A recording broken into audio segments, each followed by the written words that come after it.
Shabbat Shalom to all my brothers and sisters in exile. How are you doing? Happy Sukkot. I wanted to show you guys our Sukkot setup that we got here for the Feast of Tabernacles. Let's take a look right there. Wow. Me and the kids built that before Sukkot.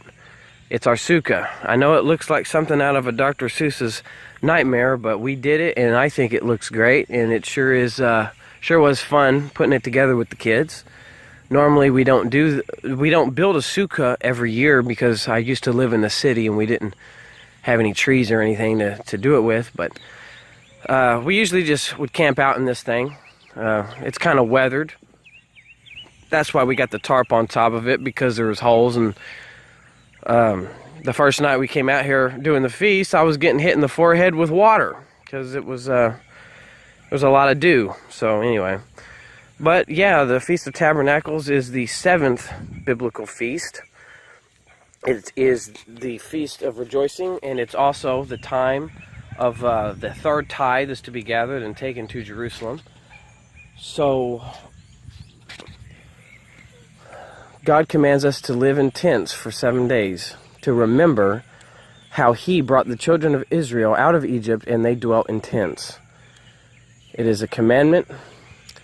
And in the future, a future prophecy, Zechariah chapter 14, verses 16 through 19, God states that He will cause all nations of the earth to go up to Jerusalem year after year to keep the Feast of Tabernacles and to worship the King Yehua of hosts.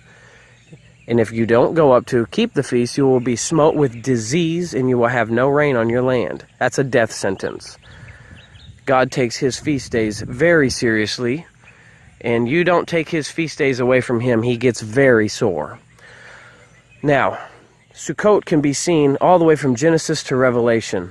You might not have known this, but tomorrow is the 17th of the 7th month, and this is the date of which the Ark of Noah came to rest in the mountain ranges of Ararat. So, God's grace saved humanity, and tomorrow is the day that we finally were able to get off that crazy boat ride. There's a lot of prophetic shadow pictures in this feast day, things that haven't happened yet and things that have happened.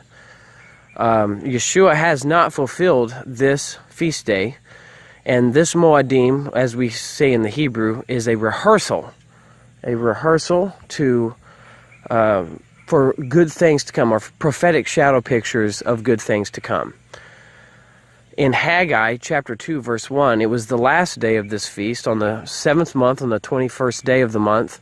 The word of Yehua came to Haggai, and he had some very interesting things to say to Haggai on this feast that I think are significant and might even tie into future prophecy concerning this feast day.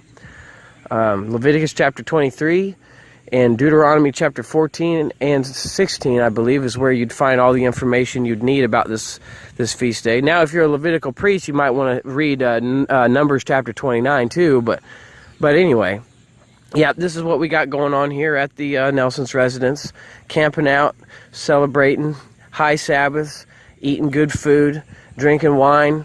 Deuteronomy 14:26, buy whatever your soul desires, wine, strong drink, ox, sheep, you and your household, rejoice before Yehua. It's a great time of rejoicing and celebrating what God has done for us, His people. Even though we're still in exile here in America and abroad throughout the world, one day we'll be traveling to Jerusalem and we'll keep this feast there. And I can't wait. So folks, and another thing that's interesting that some of you might not know is that in this month, during this time, is when Solomon dedicated the first altar at the temple to Yehua. And again, later on, in Ezra's day, Ezra did the same thing after it was destroyed by the Babylonians. When they came back from Babylon, during this month, during this time, 7-day feast, they dedicated an altar to Yehua and began construction of the temple. So this month is a great time of celebration, and I'm glad to have shared this with you guys. So one day God will make His tabernacle, His Sukkot with man. I think that's Revelation 22, yep.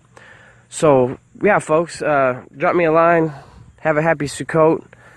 Let me know if there's anything you need prayer for or whatnot. If you got any questions, you know where to find me. Love you guys. Shabbat Shalom.